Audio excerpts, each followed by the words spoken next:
Hello friends, welcome to రుచి వంటిల్లు. ఈరోజు మనం వంకాయ ఫ్రై చాలా టేస్టీగా ఎలా చేసుకోవాలో చూద్దాము. ఈ వంకాయ ఫ్రైలో మనం కారం వాడకుండా పచ్చికారం వేసుకొని చాలా టేస్టీగా సింపుల్గా చేసేసుకోవచ్చు. ఈ ఫ్రై మనకు అన్నం చపాతీలోకి చాలా బాగుంటుంది. చేసుకోవటం కూడా చాలా ఈజీ. సో లేట్ చేయకుండా వీడియోలోకి వెళ్ళిపోదాం.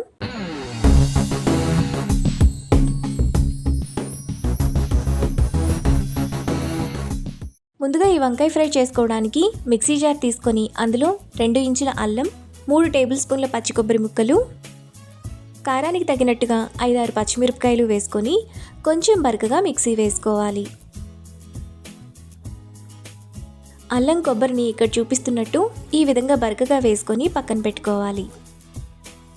తరువాత స్టవ్ మీద ప్యాన్ పెట్టుకొని అందులో 2 టేబుల్ స్పూన్లు ఆయిల్ వేసుకోవాలి.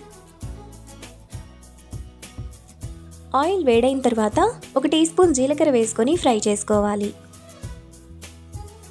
జీలకర్ర వేగిన తర్వాత అందులో సన్నగా తరిగిన 2 ఉల్లిపాయలు వేసుకొని ఫ్రై చేసుకోవాలి. ఉల్లిపాయలను మీడియం ఫ్లేమ్లో ఫ్రై చేసుకోవాలి. ఉల్లిపాయలు ఇలా వేగాక అందులో 1 కిలో వంకాయలను ఇలా చిన్న చిన్న ముక్కలుగా కట్ చేసుకొని వేసుకోవాలి.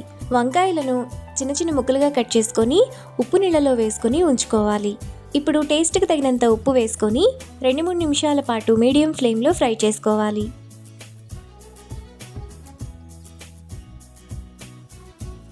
ఒక 2-3 నిమిషాల తర్వాత వంకాయలు మనకు ఈ విధంగా కొద్దిగా వేగుతాయి. ఇప్పుడు మూత పెట్టుకొని మధ్య మధ్యలో కలుపుతూ వంకాయను మెత్తగా మగ్గనివ్వాలి.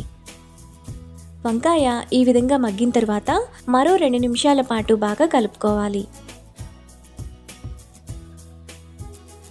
వంకాయ ఈ విధంగా బాగా వేగిపోయిన తర్వాత అందులో కచ్చాపచ్చాగా దంచిన 3 వెల్లుల్లి రెప్పలు, 1/2 టీ స్పూన్ పసుపు, ముందుగా మనం మిక్సీ వేసుకున్న అల్లం కొబ్బరి వేసుకొని 2 నిమిషాల పాటు మీడియం ఫ్లేమ్లో ఫ్రై చేసుకోవాలి.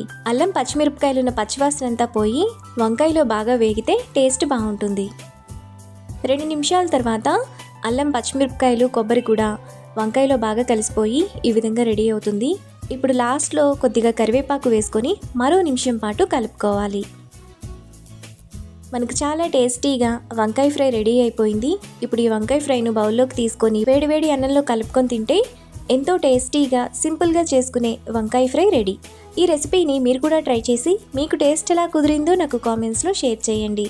ఈ వీడియో కనుక మీకు నచ్చినట్లయితే లైక్ చేసి, షేర్ చేసి, సబ్స్క్రైబ్ చేయండి.